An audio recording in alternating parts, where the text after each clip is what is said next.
So yeah, dude, I'm super excited to kind of.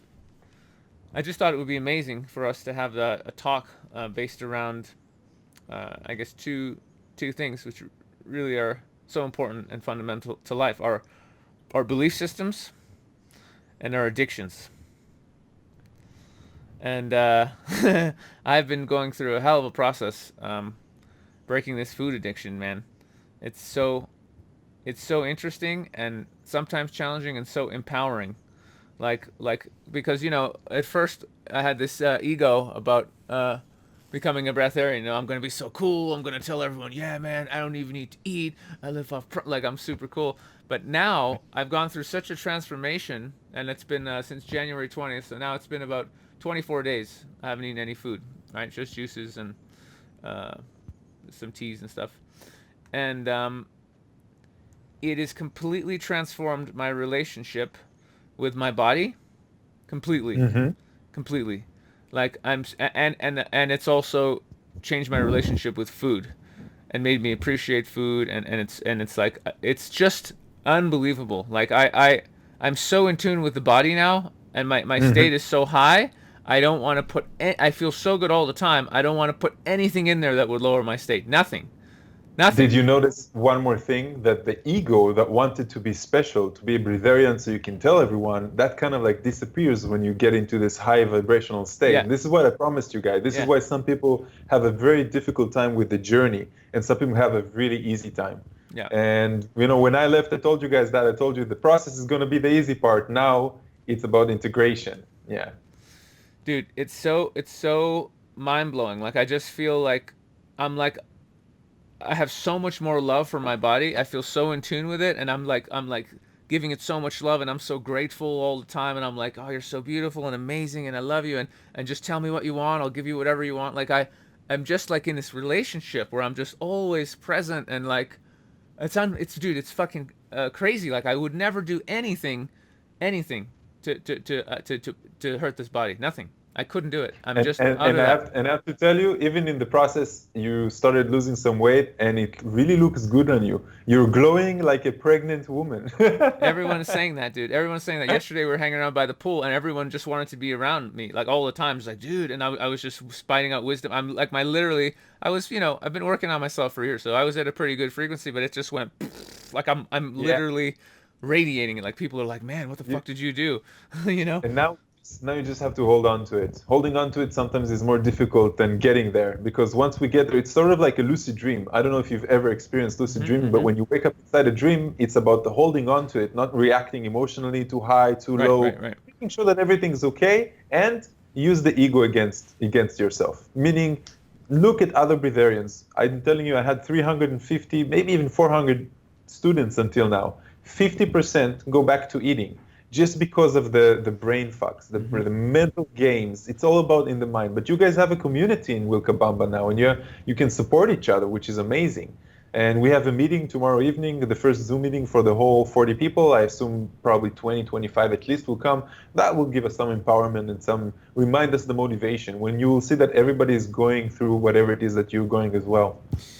Yeah, I'm actually all right, man. It was 2 days where I felt weaker just because there was absolutely no sun and I wasn't going out and I wasn't doing the breathing. But when I go out and get some sun and do some breathing and get the river energy, dude, you don't need any food. You don't need anything. You're just fly. We were flying off prana. It was ridiculous. Now the other main thing was that so the relationship with the body is totally, totally, totally changed. And the other thing is that um,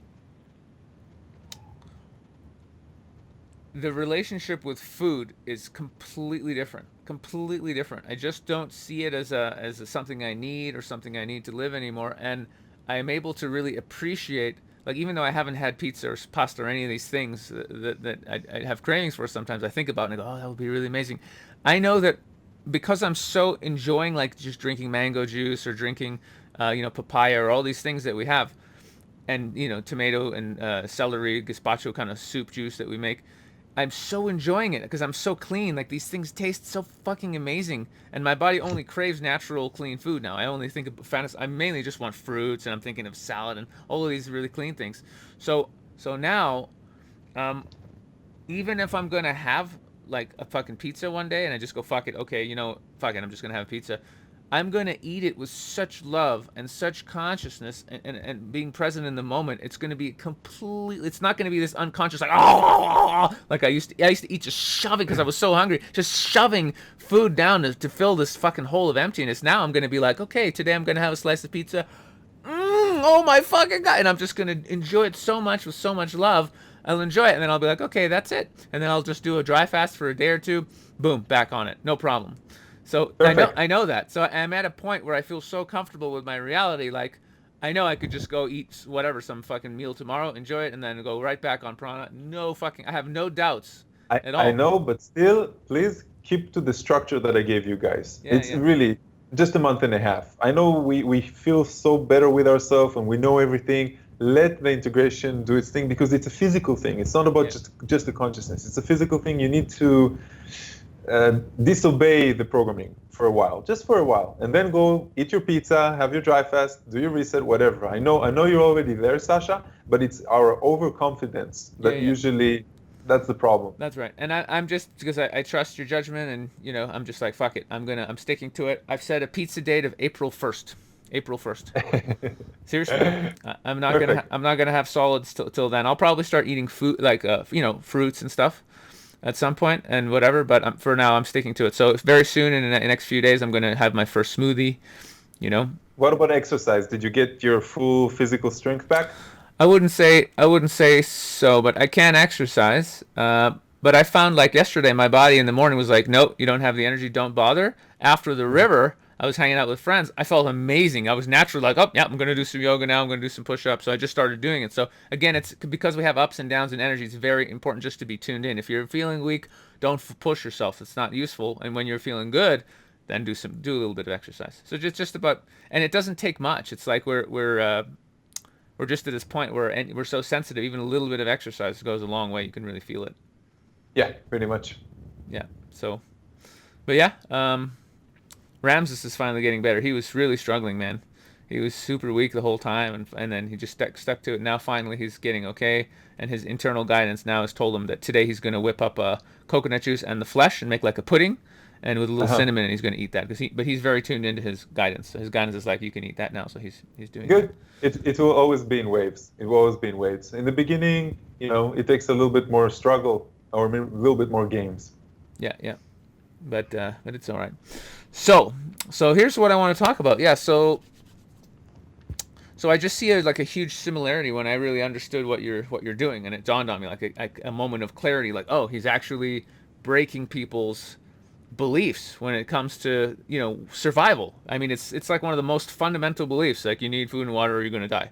I mean, That's right. literally we're born with it. It's just that's what it is, and you're breaking that, and it's a complete paradigm shift.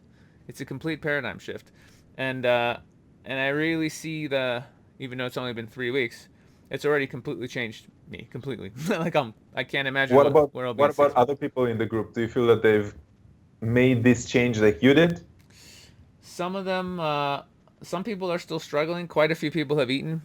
Some people have broken down and had pizzas and chicken and all sorts of things. But some of them, they said they had it with love. Like, they really were conscious about it. Like, okay, my body really wants this. I'm going to do this, and then that's it. And they said after they went and had that pizza, the craving disappeared, and now they're back on it. And they all did dry fasts after, and now they're all fine. Awesome. Wow, you guys are a really good group. Yeah, yeah.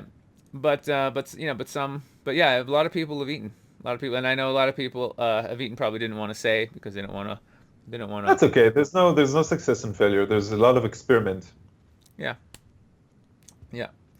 Um, so it's a total shift in reality, and so and what I found with my life when I was doing teaching guys the dating skills, basically for a decade, I was only really teaching them, basically how to get okay with yourself enough where you can flirt with girls. So just be direct, go up to girls, talk to them. But I broke this belief like, oh, you have to go to clubs. Every guy, that's the standard belief in society. You're a man in your 20s, 30s, you want to go and meet girls. You got to go to a bar or a club, get drunk, hit on some chicks. Work on your Yeah. feel a little bit more confident with some booze, and then maybe you get lucky. And what happens is people have horrible relationships. They just get drunk and they fuck one time. And it's just a shit show. And so I was like, no, no, you don't have to do that. believe in yourself enough and work on yourself enough where you can walk up to a woman in a Starbucks or any situation in normal everyday life and just be like, "Hey, you're gorgeous. I'd love to have a chat, get to know you. You want to go for a coffee or something?" And it was like revolut. People were like, "No, no, you can't do that. You'll get arrested. Girls will hit you. You're insane." And then I started doing it and showing everybody like, "Hey, here's me. I have all these girlfriends and I just met them all in parks and just talk." So it just fucking blew up. Um, and it was and what happened was, and this is the interesting part, what happened was all these men started going and completely changing every other part of their lives just Hmm. because I taught them how to be comfortable enough with themselves to basically pick up chicks. It was, that's all it was. And because they were able to get girlfriends and get into good relationships and completely outside of this paradigm they thought that they had to follow, right? Hmm. And also other paradigms like I taught them they could be sexually direct and open with women, and some women would actually just be okay hooking up with them and just having flings and all this kind of stuff. They thought you got to go on dates and buy girls dinners, all that stuff. I destroyed all those paradigms. So what I would find is with the students at 3 months, 6 months they'd have girlfriends, but I talked to them a year and they've quit their jobs and now they have a business. And they're like, oh yeah, no, and I'm just like, dude, you were working for a company. Now you have your own business and you got two people working for you. How did that happen? Or one Hmm. guy went to Thailand and he started a blog writing about his adventures and now he's a professional blogger. Another guy, I mean, so many success stories, so many success stories. And I realized if you take one core belief that somebody has and they're able to completely smash it, like absolutely transform it, it opens their mind up to the point where they're like, Sorry. hang on a minute, if I can crush this belief, if I 100% believe this was true and it's completely not true, they start asking what else is not true. That's right. They create a doubt. That's where we have to work on that core belief. Once we change the core belief, breatharianism, we don't even like to call it breatharianism because there's a common misconception that they don't eat or drink. Pranic living, which is what I taught you guys, is about breaking one core belief and then representing that that belief can change according to science or according to anything else that comes. Now, because it's so core, you come up to a normal person in the street and you tell them, dude, I haven't been eating in, I don't know, for you, it's like 3, 4 weeks now. It's not going to believe you. And that's how deep it is. It's not that he knows that there's a chance that what you're saying is true. He's saying absolutely impossible, no way, don't believe you. Doesn't matter how much, make money on this. Like I did on television that I got $100,000 for going 8 days without food and water with blood tests and everything. Just it's sort of like that. About dating, that's a belief that is 50% because the person doesn't believe that he can go and I don't know just pick up a girl in the street, but he can do that and he sees that his friends can do that and other things like that. Here we're changing something so fundamental that it raises the question of who are we, who is a human being, what are our energetic bodies, how can we nourish ourselves, so many different things. Do we need to sleep, do we need to drink water, do we need to be in a relationship, do we, all these three things come up and then the house of cards falls apart and breaks apart. And that's what I want. I want people to start questioning themselves, what is consciousness? And what is the question or what is the answer that will come up out of their subconscious, out of their higher guidance, all the things that we talked about during the 10-day process workshop. Yeah, dude. It's that's why as soon as I really understood the depth of what you're doing, I was like, we got to talk more because we're basically doing the same thing. I just did it with dating, Yeah. you did it with with eating, like, but they're so ingrained, And Hmm. so the thing is, what I've realized is an amazing way to wake people up is you just have to break one of their beliefs. That's it. Just Hmm. one core belief where they're 100% sure, whether it's I can't get girls or I have to eat or I need to sleep 8 hours or I only make 15. I've met people before amazing people with amazing businesses, and they had their own businesses, and they'd be also working for someone else for like 15, $20 an hour. And I'm like, dude, what are you doing? Like, focus on your business. Oh yeah, but they're paying me $20 an hour. It's not bad. And I'm like, dude, you could make so much more. Focus on your. And it was a belief. And I had one friend. And once he fucking just believed me, and he's like, okay, you know what? I'm gonna raise my prices. I'm gonna raise my prices more. I'm not gonna work for other people. He blew his shit up. He transformed his money belief so much. He's a fucking millionaire now, right? And this is a guy who Nice. who was so happy just making $20 an hour working for someone because it was guaranteed. And I was like, dude, you're so talented. You have your own bit. So now he's a fucking he went from that a couple years ago to he's pretty much a multimillionaire now because he just Hmm. stopped believing that he can only really earn this much money and it's good. I'm like, it's not good. You can earn any fucking money you believe. And he eventually just snapped and boom, that's it. you Hmm. know. So it's unbelievable. So I think that's really the message here is like Just challenge your beliefs. Whatever one you have, if you're able to just find one belief you have that you know maybe isn't 100% true, maybe it's not serving you, maybe you can change it and it'll serve you in some way, fucking do it. Read books, take a course, do something. But just if you can break one core belief, everything changes, man. And I just feel I'm just so used to being the teacher for many years and doing this for so many years to now be the student in a totally another way and to break it's just so new and refreshing. I feel like what my students go through when they take my training. It's like, it's amazing. It's so amazing. And I'm so excited to have a flight coming up in a few days. So I'm flying to one city and then I'm flying to Mexico to speak at a conference. And I'm just going to do a dry fast for about a day, day and a half for all the travel. Nothing, no food, no water. And I bet I'm going to feel normal when I get there. I'm not going to have jet lag. I bet I'm just going to be fine because the body apparently deals with all the radiation, all the toxins, all the shitty air, everything very, very well when you're fasting. So That's right. I'm Yeah. very excited to just see how I am on the other side. Mhm. So Well, it sounds to me like you have a limiting belief about flights that first you need to attend to, and after that you'll see that you feel much better. Yeah. well, I do know they're very healthy because I'm doing a podcast soon with a pilot, and he actually told me the truth Yeah, about you flights, told me about it. and You it's you got me fucked. scared of flying with my baby girl, you know. I'm thinking about buying one of those jackets that are made from lead, you know, so the radiation won't go through. That's one of the only solutions that I can find right now because I fly every month to teach a workshop in a different place in the world, and my flights are very long, you know. I can show you. I'll send you a little a file. I was going to do an article on this. Everything you can do to protect on a plane. There's certain supplements you can take that make a huge difference, and then you can get this mask. It's a big mask, but if you can manage it overhead, it completely blocks out the fumes on the planes. But the fumes are deadly. They're super But deadly. then you're gonna sit with a mask the whole flight? Yeah. Yeah. I mean, I did an experiment once where because a pilot told me that they burn they use this cheap glue in the engines, and the engines Uh-huh. are burning this glue, and actually the air that gets sucked in the plane is from the engine, so you're literally smelling burning glue. And he said people die regularly on planes, unhealthy people, and they just don't talk about it, but people die all the time. It's that toxic. And once I wore that mask for half an hour, N100 mask, it completely takes all those filters out. You can get them. You can get 6 of them for like $35 on Amazon. N100, and once I wore it for half an hour on a plane, and my air was fine, and I was like, oh, you know what? I'm being paranoid. There's probably fine. I'm just gonna not wear this mask. This is stupid. I took it off, dude. I almost choked.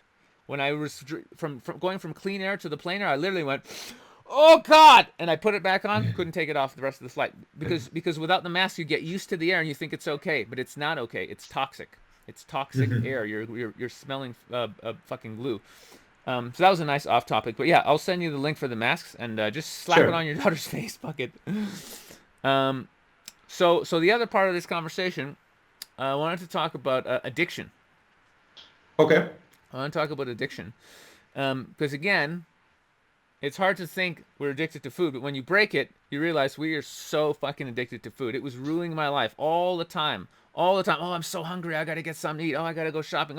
I was making fun of myself the other day. I'm so addicted to food. Whenever I would have flights, I'd have my carry on, and then I'd have a bag of food on the plane because I'm always because oh I might be hungry. I'd have fucking bananas in there and snacks, and I'm literally just with this, and I'm just lugging this around in taxis, this fucking extra bag of food like an asshole. Think about addiction as anything that you think that you can't live without. Meaning, you can be addicted to positive things as well, by the way. But we like positive addictions, like being addicted to exercise or being addicted to daily meditations and stuff like that. But when it comes down to it, think about a monk that has absolutely no addictions. They don't have hair, they dress only with one dress, they only eat rice with fish heads and stuff like that. It's to prevent attachment so their mind will be free, completely free. And the question that comes up when you ask yourself, am I addicted to something, is can I live without this? And how will I feel if I live without this? And even if there's something very small negative emotion that comes up, you're addicted to it. And then you need to discover, do you wish to be detached from it? Can you be, you remember we talked about being happy for no reason.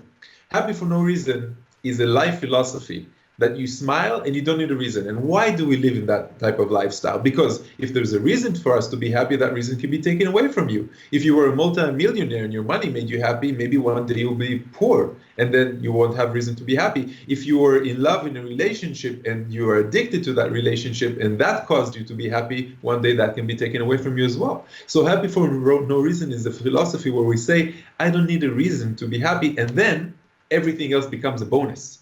Then your relationship, your money, your job, your children, everything becomes a bonus that you can be grateful for, because you know you don't have to have it and everything is an addition. And then you understand, I'm not addicted.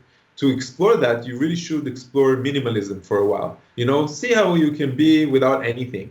Me in the beginning, in the workshops, when we had 15 people, 20 people, before it became like 40 people workshops and as big as that, I always asked to get the small room. I just wanted the internet.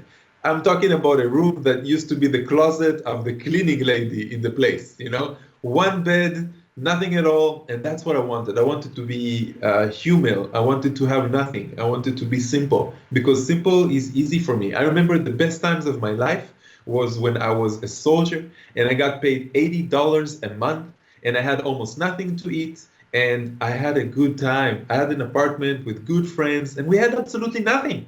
That's minimalism. And I can only tell you that ever since money and material and relationships, everything else since then just complicated my life and I became more addicted and attached to different things. And of course, I'm a very individual. I came from a spiritual background and became more materialistic because I understood it's a part of the story that I have to tell here. But when I was there, minimalism. And then I began pranic living, even more minimalism. But I had to learn through that. Yeah, so give me an example for addictions. Any addictions? You probably know. I know one I have for sure. I'm addicted to the internet. I'm addicted to the internet as well. How the Facebook, fuck do we? Gmail, going left, right, left, up, reading just a title and half a subtitle, and not even going into the, just reading videos of cute cats on Facebook. You can get this some So many different amazing. things. What Yeah, about sex? What about drugs? What about sleep? What about food? What about anything that becomes a habit? So many things that become our addiction. yeah. Some are good, some are really bad. Yeah. Well, I was thinking like even yeah. So now I'm gonna hack sleep. I know my next thing. Like here. I know like once I'm completely conquered food. The next thing I'm going to fix my vision because I have it's okay, but at a distance I wear contacts so I can see more clearly. I know the exercises. I've just been lazy. I'm going to do them every day. I'm going to fix my vision. That's next. Then I want to hack sleep. I'm gonna I think I'm sleeping around 6 hours now, but I have this bad habit of I wake up after 6 and I'm like, oh, it's dark, fuck, and then I lay around and sleep more for 2 more hours. It's a waste of 2 hours. So I need to break It that is. habit. It's a waste. It's Mhm. shitty because those 2 hours don't help me. And even when I'm on 6, I know there's people who sleep for 3 hours. I've met people before who said I trained my body for 3 hours. I always sleep 3 hours. I feel amazing. I know a guy who's been doing that since he's like in his mid 30s. He's been doing that since he was like 15 years old. So I know it's possible to completely reduce Mhm. sleep. And I met another guy who said he's got some crazy shit to tell me about that, and that I'm gonna. So that's the next thing, because fuck that 6 8 hours a day. Wait, I don't think so. That's bullshit. Uh-huh. I don't Well, believe it. I can tell you something about addiction. There's the magic number with building a new habit or breaking an addiction is 21. So you need 21 repeats of anything in order to break that bad habit. Anything. So, for example, if you want to start exercising, if you're going to exercise every day for 21 days, afterwards it will become unnormal for your body to go a day without exercise. It That's will right. just get so much into the habit.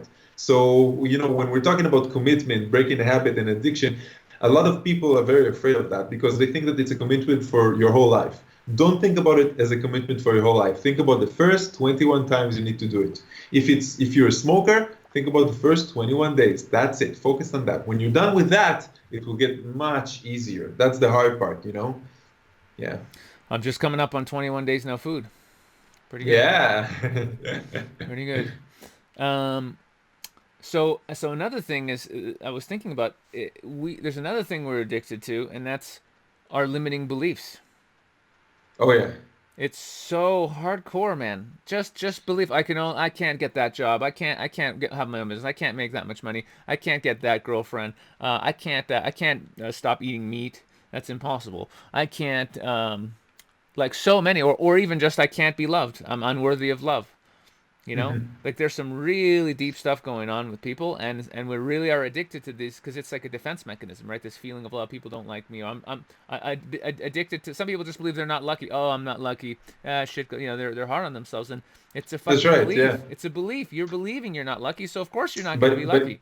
well, Tony Robbins calls this the story. You know, you got to change the story if you want to change your status. And yeah, a lot of people they're just not aware. Like we can have a conversation. Suddenly you'll tell me something, and then I will tell you that's a limiting belief, or you'll tell me that's a limiting belief because I'm not aware of it. I didn't even think about it. But then when I thought about it, voila, you know, an epiphany, an aha moment, and then damn it, it is a limiting belief. I'm gonna fight it. That's half, 50% of the work is finding the limiting belief. Right. The other 50% is doing the opposite. Yeah. Yeah. And so this process just made me so open to like finding more. I want to find more because this food one was just messing up my life, and I never really even questioned it. And now I'm just like, oh, it's just so huge. I feel so much. Yeah. I feel so clean and free. Um, so yeah, so it's such an interesting game. Just even thinking about like how many, what is the list of all the limiting beliefs that we have, all the addictions that we have. There's so people are addicted to so like your average person has major, not just food.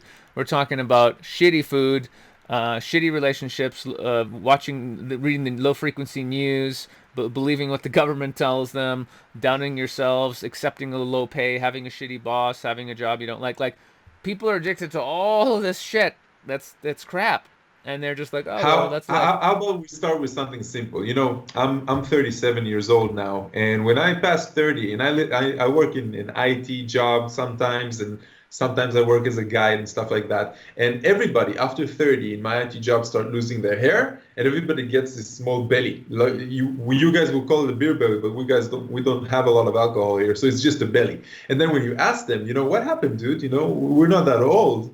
And then they tell me, you know, after 30, your metabolism changes. That's a bunch of bullshit, you know? It's just BS. You got married, you stopped caring about the way you look, and the people around you, this is the social circle that you're in, started adding weight and stopped exercising. Now, you know, according to science, the metabolism of a grown man changes 2% every decade. 2%. Okay, nothing really changes. So we are very affected by our society. And actually, there's been a study that people are perfecting or normalizing themselves according to the people closest to them by a degree of 40%. That means that you are affected by your family, your closest friends, and your partner by 40%. That's why you see families of obese people altogether. That's normal for them. Mm-hmm. Families that curse, families that don't exercise, families that eat shit, you know, all these type of things. And then the study has shown that even if you're not aware of it, because you're affected by your friend 40% and he's affected by his very good friend, you're actually indirectly affected 10 to 15% by someone you're not even aware of.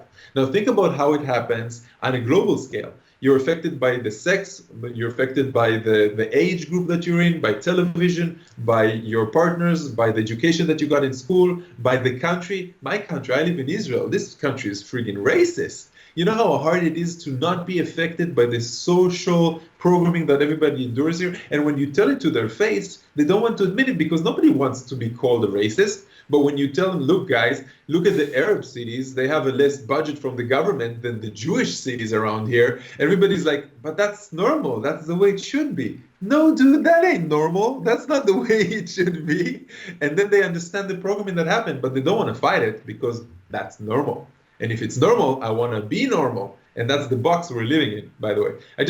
20 minutes ago, I just made a YouTube video about the box we're living in. So now it's just like a constant in my mind. Dude, that's what I love doing. I just love pushing people out of that box, you know? Yeah. It's what I'm here for, you know? For me, being called normal is an insult. If I'm not a weirdo or a freak, you know what I But mean? how did you get your following to change their habits about their beliefs? How did you get them to believe in themselves? Was it practice? Was it just to break the habit? Yeah, yeah, it's very interesting. It's not dissimilar to your process at all, actually.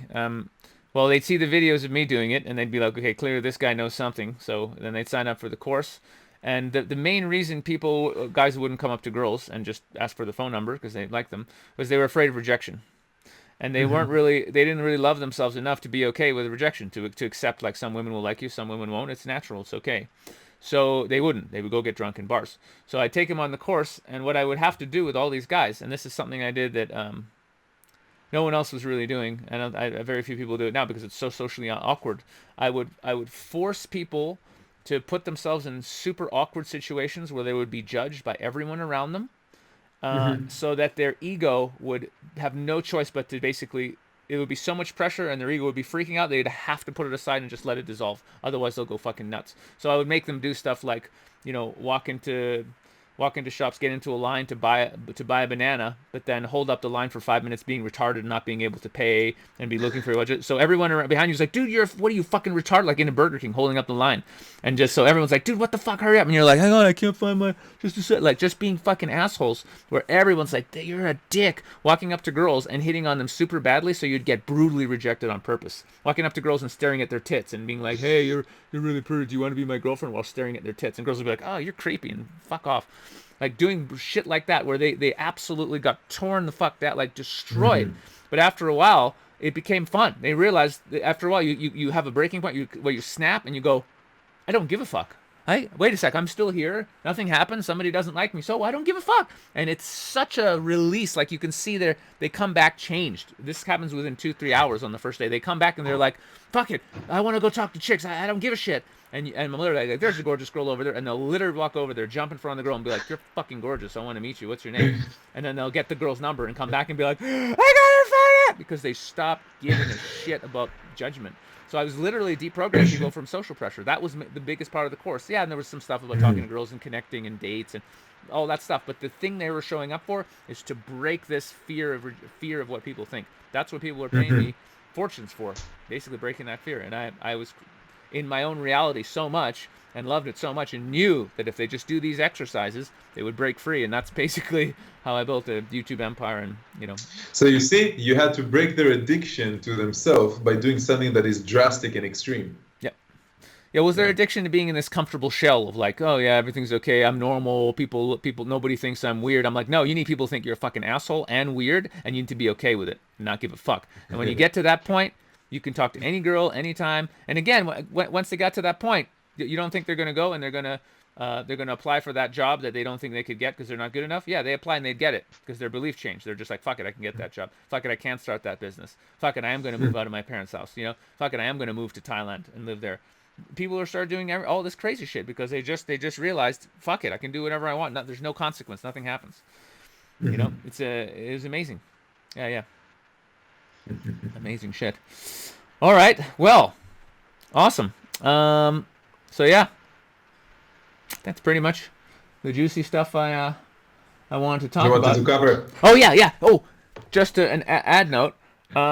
As you were talking about, people, of course, being affected by everyone around them, it's super huge. But even here in Vilcabamba yesterday, friends of mine are eating less. One of my friends is an amazing girl, but she always eats gluten, and she just eats too much. She's a big girl, and she's just like freaking out now. She's just like, yeah, since you came out of that course, I just started changing, and just like That's I right. go to. She's like telling me, she's like, I go to eat shit, and I go to the restaurant and I look at the menu. I'm like, fuck this, and I go home and I just eat. I just want to eat fruit all the time and veg. I opened up my fridge yesterday. There was just fruits and vegetables in there. I don't eat any shit. I'm losing weight. I don't know what the fuck is going on, and I'm like, I told you guys, I told you this will happen. And this is just your yeah. friend. Think about people who their spouse or their children are going to be affected by this. Suddenly, everybody goes out and nobody wants to eat. They all want to eat, like, a salad or drink some juice and stuff like that. And man, I love this. It's This is amazing. the energy I'm talking Yeah, about. people, This people, is the world change that we're talking about. Yeah. people are freaking out, man. People are freaking out. They're just like, what the fuck is going on? I don't want to eat all this shit anymore. I just want to eat fruits, and then Well, because get them to join the November 2018 I've been Vilcabamba I've been I've course. been telling people. I said, hey, we're doing another one. Get your asses Yeah. down. But yeah, man, the town is changing up very fast. People are just like realizing, like, if I'm not eating at all, people suddenly are like, well, I don't need to eat shit. I could just eat fruits and vegetables. If this guy doesn't eat at all, he's on fucking water and juice. So do I really need to eat 3, 4 fucking huge meals a day? And people just energetically, their bodies just realize it's a frequency. It's a frequency, and they're tapping Mhm. into it and just going, I can eat less. So it's just happening naturally. It's crazy. Perfect. I like that. This makes me feel like I'm actually making a change. And this is why I came to Earth. This is why we reincarnated here to help everyone make a change. Raise the frequency. Spread the love. That's it, baby. Yeah. So tell everybody on my channel, like, if they're interested in finding you, where should they go to learn more about you and your courses and all that stuff? Well, if you want to join a workshop just like Sasha did, then just go on raymaor.com. If you want to check more information, my videos, which I have more than 1 million views already, just go on YouTube, search Ray Maor, okay? RayMaor. Google, YouTube, you'll find me. I'm all over the place. It's really easy to find me. Nice. And I think, Ray, you're going to put this up on your channel too. So for your people, hi, I'm Sasha. And please check out, I did an amazing podcast with Ray where we talked about some of the process and just another amazing chat. And there's a bunch of other amazing episodes on my spiritual podcast. I just interview people who are on the path to self-love, being happier, connecting with the universe. It's very beautiful. So it's on www.woke.as, woke as, because it's the Woke as Fuck podcast. And for the men out there, I know you got lots of girls that love you, Ray. A lot of a lot of jokes out there about he's so. I only came because he looks so cute on the internet. A lot of girl fans he's got. But if you're a man and you're into having an amazing relationship, making more money, starting a business, finding your passion in life, and working on your connection with Source, I have a men's event that's pretty profound called the Infinite Man Summit. It's once a year, and it's infinitemanssummit.com. And the next one's in Lisbon, 13th to 15th of July. And those are super amazing for male bonding and just getting your shit together in life. So if anybody out there wants a kick in the ass, go ahead and check that out. And I'd love to see one of you at the events, or all of you at the events. That sounds perfect. And I'd love to see your fans come over to our workshops and raise their frequency and teach themselves how to be completely detached from anything. I recommend it. I'm only 3 weeks in, and I was so high on just prana and life. Yesterday, people were just they're literally people. I'm just like people are just hanging around me like glue, and they keep saying like, "You're amazing. Your energy's amazing. What the fuck are you doing?" I'm just like, "Stop eating. Stop eating and love your body and get in tune with yourself." And it's just so powerful. I can't wait to see where I'll be next time I see you, dude. I can't even imagine. Yeah, we should meet before November. It'll be fun. Yeah, yeah. The possibilities are endless. So I'm sending you so Yeah. much love from all of us who took the course here, and much love to all the people following you. And I just really want to say that if you've been following Ray for a while and you're like, yeah, I want to do it, but it's not for me, or you're making any of those excuses, your excuses are bullshit. You're just putting yourself in that box. And I would say go do the initiation. It's so life changing. I cannot put it into words. It's unbelievable. I'm completely transformed as a human being. So if you've been thinking about it, you're like, I'm not sure, which I get emails from people that 5 years ago were like, I've been watching you for 5 years and can I do your training now? I'm like, I don't teach those courses anymore. So don't wait. Do the fucking course and change your life because it will transform your very being. That's all I can say. Now, thank you very much. This is one of the best testimonial recommendations I Well, have. there it is. Live from the heart. Really changed my life, man.